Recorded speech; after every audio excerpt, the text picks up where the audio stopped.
Hello friends, स्वागत है आपका गुरु विद्या में। और आज हम पढ़ रहे हैं जनरल नॉलेज क्वेश्चंस की इंडियन पॉलिटी और कॉन्स्टिट्यूशन सीरीज।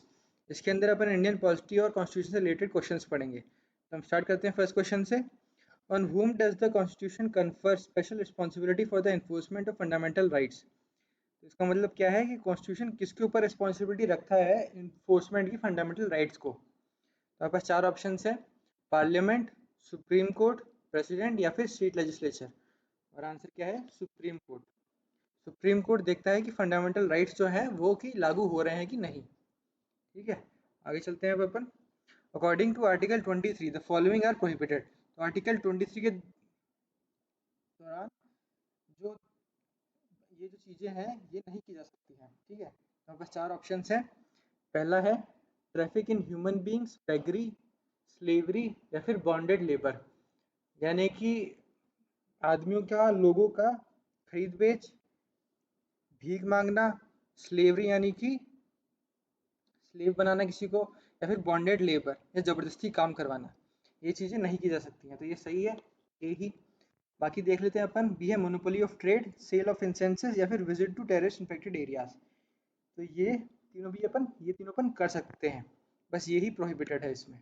ठीक है, आगे चलते हैं अब हम। Article 20 to 22 relate to the fundamental rights to life and personal liberty. These rights are available to, तो राइट किस किस को अवेलेबल है? Fundamental rights of life and liberty. तो हम देखते हैं अब हम। पहला है सिटीजन्स एंड नॉन सिटीजन्स। ठीक है, दूसरा है natural persons as well as artificial persons. तीसरा है सिटीजन्स ओनली, या फिर चौथा है all persons who have juristic personality. हमारा आंसर क्या है? ए, सिटीजन्स और नॉन सिटीजन्स। यानी कि जो सिटीजन्स है वो भी, उनको भी मिलता है ये राइट, और जो नॉन सिटीजन्स है उनको भी मिलता है ये राइट। ठीक है, fundamental right of personal liberty. आगे चलते हैं अब हम। Which one of the following has been dropped from the list of personal freedoms enshrined in Article 19 of the Constitution? यानी कि इन चारों में से कौन सा राइट है जिसको हटा दिया गया है पर्सनल फ्रीडम के राइट से। ठीक है, तो पास चार ऑप्शन हैं। Freedom to assemble peacefully without arms, ये तो अभी भी है। दूसरा है freedom to acquire, hold and dispose property, ये हटा दिया गया है। ठीक है, तो ये नहीं। हमारा आंसर क्या हो गया? B। तीसरा चौथा भी देख लेते हैं। Freedom to reside and settle in any part of India, ये राइट अपने पास है freedom. Freedom to carry on any profession, occupation, trade और बिजनेस, ये फ्रीडम भी है। तो बस खाली एक फ्रीडम हटा दिया गया है, कौन सा? Freedom to acquire, hold and dispose property. ठीक है, आगे चलते हैं अब हम।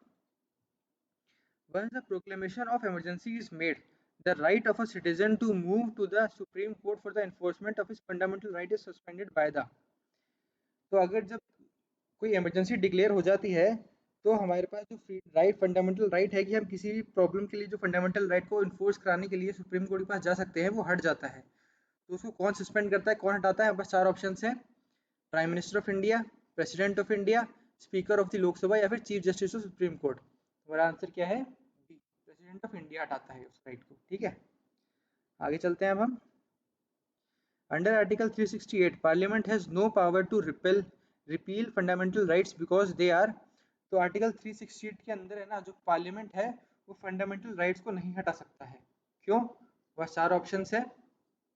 enshrined in part 3 of the constitution, क्योंकि पार्ट 3 ऑफ कॉन्स्टिट्यूशन के अंदर है। या फिर है बी, ह्यूमन राइट्स, क्योंकि ह्यूमन राइट्स हैं। तीसरा है ट्रांसेंडेंटल राइट्स, क्योंकि ट्रांसेंडेंटल राइट्स है। या फिर चौथा है part of vast structure of essential framework of the constitution. या फिर जो कॉन्स्टिट्यूशन है हमारा, उसका इतना इतना ज़्यादा ज़रूरी हिस्सा है कि हम इसको नहीं हटा सकते हैं। तो हमारा आंसर क्या है? डी। ठीक है, आगे चलते हैं अब हम। Which of the following are among the fundamental duties as listed in the constitution? तो इन चारों में से कौन सी है जो हमारी फंडामेंटल ड्यूटीज हैं? ठीक है, हम चारों को देखते हैं। To preserve heritage, to preserve the heritage of our composite culture, कि हमको हमारी जो कल्चर है उसकी हेरिटेज को संभाल के रखना होगा। या फिर दूसरा है to abide by the constitution, कि हमको कॉन्स्टिट्यूशन का पालन करना है। तीसरा है to strive for excellence in scientific research to win international fame, कि हमको जो साइंटिफिक रिसर्च है उसमें हमेशा आगे रहना है। या फिर चौथा है to render national service when called upon to do so, कि हमको हमेशा नेशनल सर्विस के लिए आगे बढ़ना है जब भी हमें इसके लिए बुलाया जाए। तो हमारे पास ऑप्शन क्या है कि पहला, दूसरा और तीसरा सही है। बी है पहला और तीसरा सही है। सी है पहला दूसरा और चौथा सही है, या फिर डी है दूसरा तीसरा और चौथा सही है? तुम्हारा आंसर क्या है कि पहला तो सही है, दूसरा भी सही है और चौथा भी सही है। तो हमारा आंसर क्या हो गया? सी। ठीक है कि तो हमारा कौन सा सही नहीं है इसमें से कि साइंटिफिक रिसर्च में हमेशा आगे रहना, ऐसा कोई जरूरी नहीं है, फंडामेंटल ड्यूटी नहीं है ये हमारी। ठीक है, आगे चलते हैं अब हम। The fundamental duties for included in the constitution with the idea of. Fundamental duties को हमने कॉन्स्टिट्यूशन में क्यों डाला था? हमारे पास चार ऑप्शन है। Giving more importance to the fundamental rights, जिससे कि फंडामेंटल राइट है उनको ज़्यादा इंपॉर्टेंस मिले। बी है curbing subversive and unconstitutional activities, जिससे कि हम जो कोई अनकॉन्स्टिट्यूशनल एक्टिविटीज़ हैं उनको हम कम से कम करें। सी है preventing abuse of fundamental rights, जिससे जो फंडामेंटल राइट्स हैं हमारे उनका हम गलत फायदा ना उठाएं। या फिर डी है giving more power to the executive, जिससे हम कि एग्जीक्यूटिव को ज़्यादा पावर दें। हमारा आंसर क्या है? बी। ये हम जो अनसंवैधानिक चीज़ें हैं उनको कम से कम करें। ठीक है, आगे चलते हैं अब हम। The constitution describes India as, तो कॉन्स्टिट्यूशन है वो इंडिया को कैसे डिस्क्राइब करता है? अब चार ऑप्शन है। Federation of states, union of states, confederation of states, या फिर यूनिटरी स्टेट। हमारा आंसर क्या है? यूनियन ऑफ स्टेट कहता है कॉन्स्टिट्यूशन इंडिया को। ठीक है, the union of India consist of, जो यूनियन ऑफ इंडिया है उसमें क्या क्या है? तो हमारे पास तीन है ऑप्शन। स्टेट है, यूनियन टेरिटरीज है, और एक्वायर्ड टेरिटरीज है। हमारा आंसर क्या है? एक, पहला, वन ओनली, यानी कि खाली स्टेट्स। यूनियन ऑफ इंडिया के अंदर क्या आती है? खाली स्टेट्स आती है। ठीक है, आगे चलते हैं अब हम। Which one of the following subjects is under the union list in the 7th schedule of the Constitution of India? तो इन चारों में से कौन सा सब्जेक्ट है जो कि यूनियन लिस्ट के 7th शेड्यूल में है? ठीक है, तो हमारे पास चार ऑप्शन हैं। Regulation of labour and safety in mines and oil field, कि आपको जो लेबर है उनकी सेफ्टी के रेगुलेशंस का पालन करना है माइंस और ऑयल फील्ड्स में। बी है एग्रीकल्चर है उसमें। सी है फिशरीज है, यानी मछली वगैरह। डी है पब्लिक हेल्थ, या फिर पब्लिक हेल्थ है। तो हमारा आंसर क्या है? ए। ठीक है, regulation of labour and safety in mines and oil fields. आगे चलते हैं अब हम। Which is the competent body to prescribe condition for acquisition of citizenship, तो कौन सी सही जगह है जहाँ पे कंडीशंस दी जाती हैं सिटीजनशिप एक्वायर करने के लिए, यानी सिटीजनशिप लेने के लिए? तो हमारे पास चार ऑप्शन हैं। इलेक्शन कमीशन, प्रेसिडेंट, पार्लियामेंट, या फिर पार्लियामेंट एंड असेंबलीज। हमारा आंसर क्या है? सी, पार्लियामेंट। तो पार्लियामेंट में बताया जाता है, कंडीशंस दी जाती है कि आपको सिटीजनशिप कैसे लेनी है। ठीक है, आगे चलते हैं अब हम।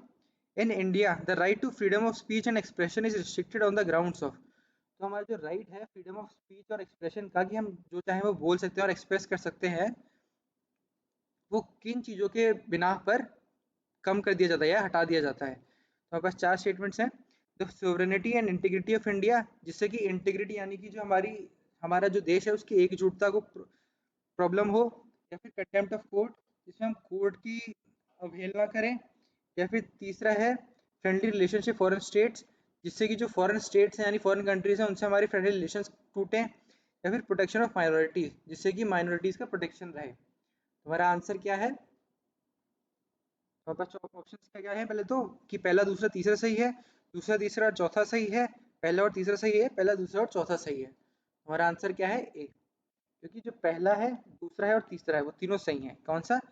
कि the sovereignty and integrity of India, contempt of court और फ्रेंडली रिलेशनशिप फॉरेन स्टेट्स। ठीक है, तो गलत कौन सा है? खाली प्रोटेक्शन ऑफ माइनॉरिटीज, कि हमको माइनॉरिटीज के प्रोटेक्शन के लिए फ्रीडम ऑफ स्पीच और एक्सप्रेशन बंद नहीं करना पड़ता। ठीक है, आगे चलते हैं। राइट टू इन्फॉर्मेशन इज, जो राइट टू इन्फॉर्मेशन है यानी जानने का जो राइट है वो क्या है? A is a fundamental right, B legal right, C neither fundamental right और लीगल राइट, या फिर D both fundamental right as well as legal right. तो हमारा आंसर क्या है? तो राइट टू इन्फॉर्मेशन क्या है? हमारा फंडामेंटल राइट है। ठीक है, जानने का अधिकार हमारा क्या है? Fundamental right.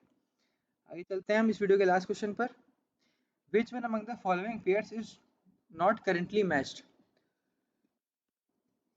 तो इन चारों पेयर्स में से कौन सा सही मैच नहीं हो रहा है? तो हम चारों पेयर्स को देखते हैं।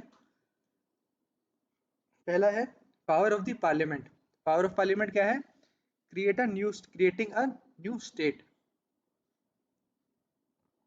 तो ये सही है, पावर ऑफ पार्लियामेंट होती है ये।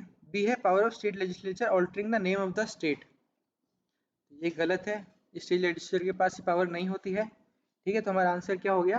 बी। तो हम बाकी सी और डी भी देख लेते हैं जो सही होंगे। फिर equality before law guaranteed to both Indian citizen and non citizen, ये सही है।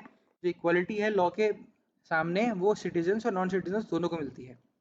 ठीक है, और डी है equality of opportunity guaranteed to only Indian citizen. जो इक्वालिटी ऑफ अपॉर्चुनिटी है, सबको अपॉर्चुनिटी समान मिलेगी, वो खाली इंडियन सिटीजन को होती है। तो ये भी सही है। ठीक है, तो हमारा गलत कौन सा है? खाली की पावर ऑफ स्टेट लेजिस्लेचर की पावर क्या होती है कि वो किसी भी स्टेट का नाम बदल सके। तो स्टेट लेजिस्लेचर की पावर नहीं होती है। ठीक है, तो इसी के साथ हमारे इस वीडियो के क्वेश्चंस कंप्लीट होते हैं। उम्मीद है कि आप लोगों ने कुछ नया सीखा होगा, और मिलेंगे नेक्स्ट वीडियो में नए क्वेश्चंस के साथ। तब तक के लिए धन्यवाद।